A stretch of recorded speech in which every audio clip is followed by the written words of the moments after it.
Hello guys, कैसे आप सभी लोग। आपका हमारे चैनल पे फिर से स्वागत है। तो आज हम फिर से आ गए हैं रामलीला देखने। ये देखिए रामलीला मैदान, ये कितना बड़ा पैम्पलेट लगा है। तो चलो अब देखेंगे हम रामलीला। तो ये देखिए हम पहुंच गए हैं। अब हम अपनी गाड़ी पार्क करने के लिए देख रहे हैं कि अच्छी सी जगह मिल जाए, गाड़ी पार्क कर दें जहाँ सेफ भी हो हमारी गाड़ी और अच्छी भी सही भी रहे। तो ये देखिए मिल तो गई है अब हमें गाड़ी पार्क करने की जगह, और अब हम चलते हैं। आजकल हमारे बच्चों को रामलीला बहुत पसंद आ रही है देखनी, तो दोनों डेली शुरू हो जाते हैं। और चलो देखते हैं अब हम भी रामलीला।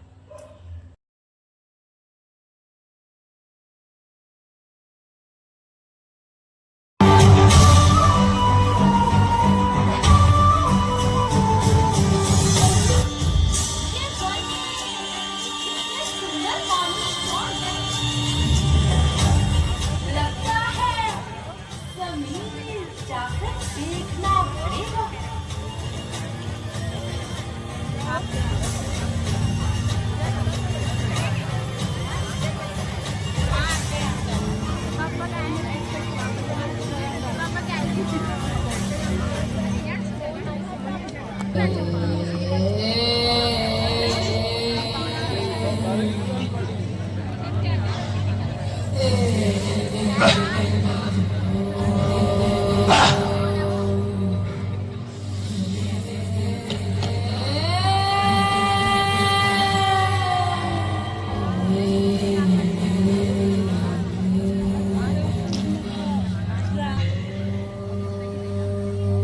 कौन है आप आर्य?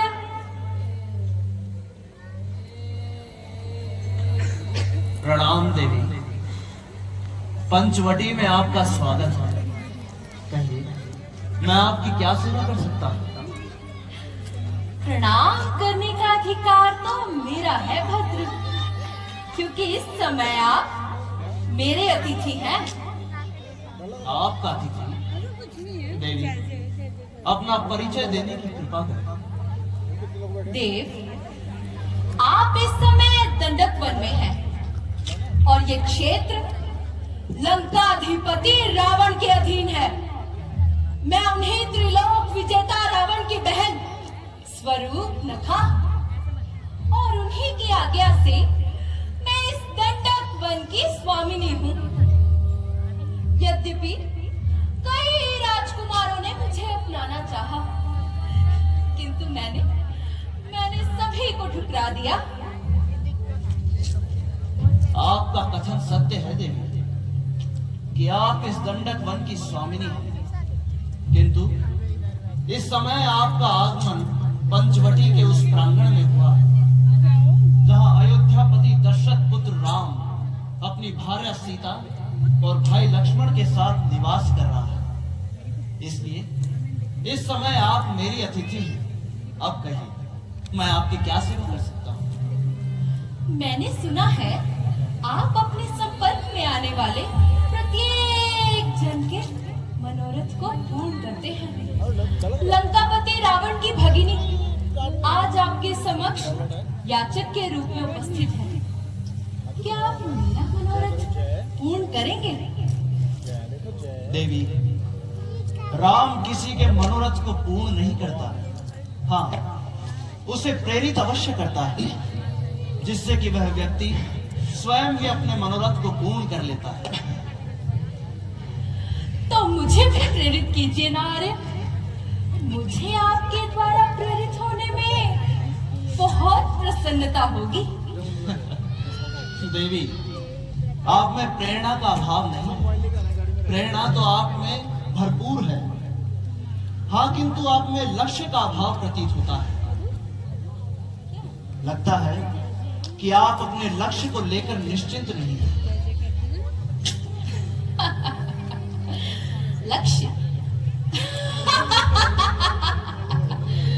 मेरे लिए किसी भी लक्ष्य को पाना कठिन नहीं है राम। ये समस्त क्षेत्र मेरे अधीन है। महाबली खर और दूषण जैसे विशाल राक्षसों का सैन्य दल मेरे अधीन है। मैं जो भी चाहूं केवल एक संकेत मात्र में मेरे अधीन आ सकता है। देवी, अपने सैन्य बल को प्रचारित करना आपके आनंद का विषय हो सकता है। आप बल द्वारा बाहर से तो सम्मान प्राप्त कर सकती हैं, किंतु किसी के हृदय से नहीं। यदि ऐसा है तो आप मुझे भी मेरे लक्ष्य से परिचित करवाइए ना देव। मुझे आपके द्वारा प्रेरित होने में बहुत प्रसन्नता होगी। देवी, देवी, देवी, इस समय जो आपकी परिस्थिति है, वर्तमान स्थिति है, उसमें आपको अपने वर्तमान लक्ष्यों की पूर्ति करनी चाहिए। आप भला क्या जाने कि इस समय मेरी मनोस्थिति क्या है?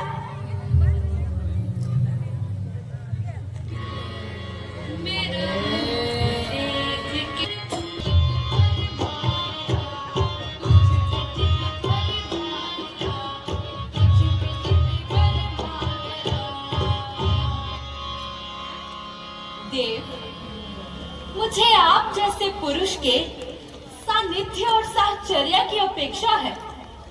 मुझे ऐसा लगता है कि विधाता ने मेरे जैसी रूपवती स्त्री के लिए ही आप जैसे योग्य पुरुष को यहाँ दंडक वन में भेजा है। कृपया कृपया मुझे अपनी सहधर्मिणी के रूप में स्वीकार करें देव। देवी, मुझे क्षमा कीजिए, किंतु मैंने स्वप्न में भी सीता के सिवाय किसी अन्य स्त्री के बारे में नहीं सोचा। सीता ही मेरा स्मरण है, सीता ही मेरा चिंतन है। देवी, मैं आपके इस अनुग्रह को स्वीकार नहीं कर सकता, मुझे क्षमा कीजिए।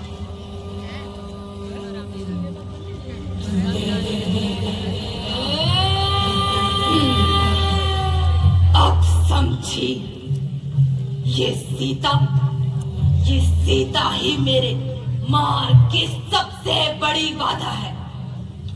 राम मेरे सौंदर्य से प्रभावित तो है, किंतु इस सीता के जीवित रहते हुए वह मुझे कभी नहीं अपनाएगा। क्यों ना मैं सीता की जीवन लीला ही समाप्त कर दूं।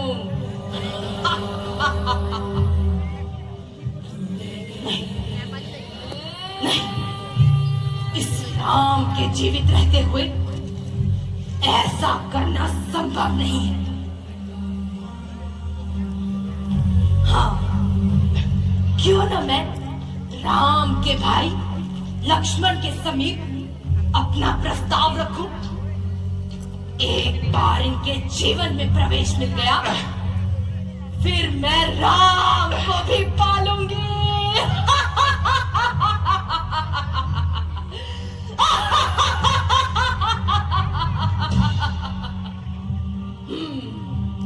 मैं अवश्य ही ऐसा करूंगी।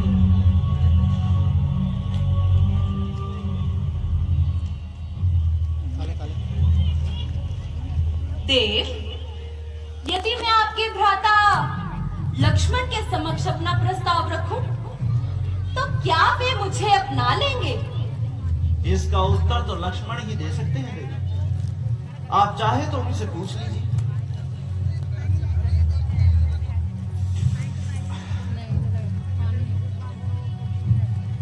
प्रणाम देव। प्रणाम देवी, कहिए मैं आपका क्या हित कर सकता हूँ? क्या आप अपना सर्वस्व हार चुकी इस भिक्षुणी को भिक्षा देंगे? मैं आपके कथन का अर्थ नहीं समझा देवी। आप जो कहना चाहती हैं कृपया स्पष्ट कहिए। मैं लंकापति रावण की भगिनी स्वरूप नखा आपको प्राप्त करके स्वयं को समाप्त करना चाहती हूँ देव। कृपया मुझे अपनी पत्नी के रूप में स्वीकार करें। प्यारी लागे, प्यारी लागे, प्यारी लागे।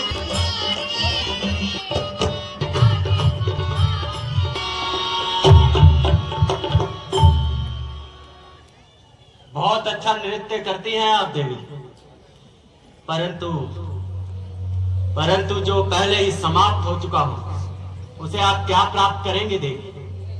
मेरा परिचय, मेरा जीवन, मेरा सब कुछ मेरे भैया राम ही है। मेरा पास, मेरा शेष कुछ भी नहीं जिसे आप प्राप्त कर सके।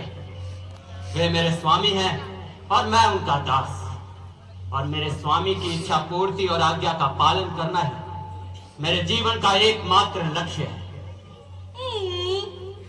जीवन का एकमात्र लक्ष्य तो कामना और इच्छा होता है देव। इनके बिना भला कैसा जीवन? और तुम्हारा राम तो बड़ा स्वार्थी प्रतीत होता है, जिसने तुम्हें केवल अपनी इच्छा पूर्ति का साधन बनाकर रखा हुआ है। इसीलिए तो देखो तुम जीवित रहते हुए भी मृत दिखाई पड़ते हो। किंतु तुम चिंता मत करो, अब मैं आ गई हूँ। मैं तुम्हें फिर से जीवित कर दूंगी। आप मेरी चिंता ना करें देवी।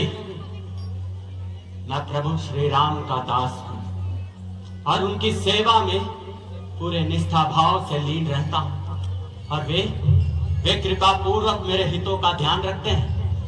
यदि चिंता करनी ही है तो स्वयं की करो। दंडक वन की स्वामिनी होकर भी यूं वनों में डर बडर भटक रही हो, तुम्हें एक याचक के भांति अपने शरीर सुख की भिक्षा मांगते हुए लज्जा नहीं आती?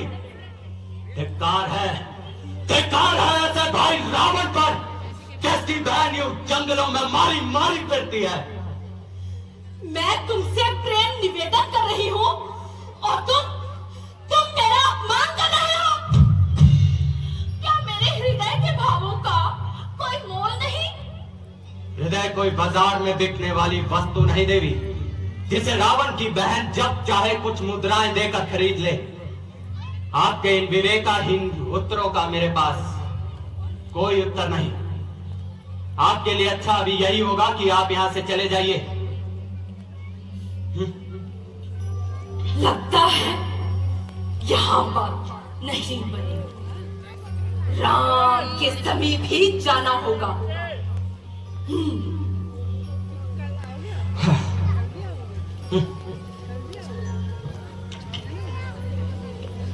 देव, एक प्रश्न पूछूं? अवश्य देवी। क्या किसी स्त्री को प्रेम करने का अधिकार नहीं? अवश्य है देवी, अवश्य। क्या मात्र पुरुष को ही अपनी इच्छानुसार सहधर्मिणी चुनने का अधिकार है, किसी स्त्री को नहीं? अवश्य है। तो फिर पुरुष स्वयं को लेकर ऐसा क्यों नहीं विचारते? वे तो हर उस वस्तु को अपने हाथ में लेने की कोशिश करते हैं जो उन्हें प्रिय हो। तो फिर किसी स्त्री की चेष्टाओं को अनुचित क्यों कहा जाता है देव? देवी, जो बलपूर्वक अपना आधिपत्य स्थापित करना चाहता हो, वो स्त्री हो या पुरुष, संसार उसको दुराचारी के रूप में ही देखता है।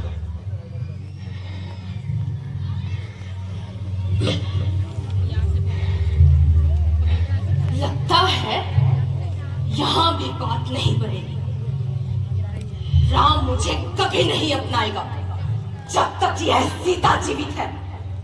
इस दरिद्रा को इसी क्षण अपने प्राण त्यागने होंगे। मैं इस दरिद्रा का यही विनाश कर दूंगी। यही सीता, मैं अभी तेज आती हूँ।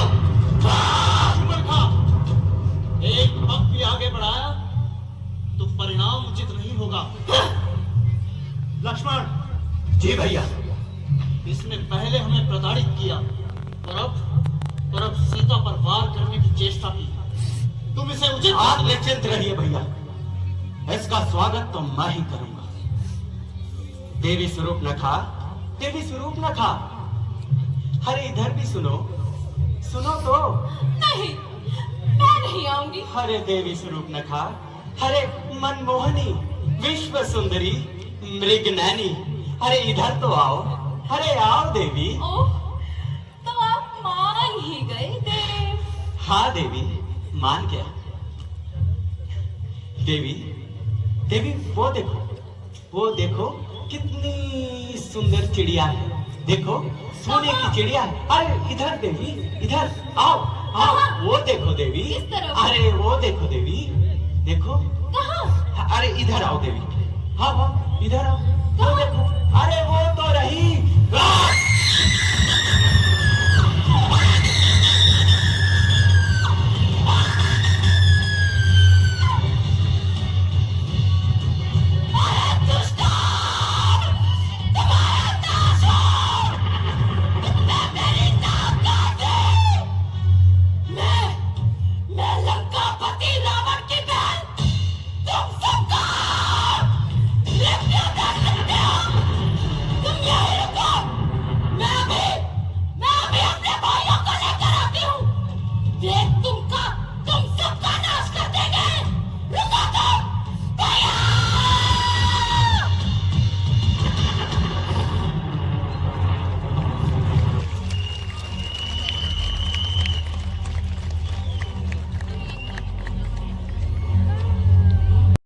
गाइस कैसी लगी आज की रामलीला आपको, जिसमें शूर्पणखा का आज सीन था, जिसमें वो उसकी नाक काटी थी लक्ष्मण जी ने।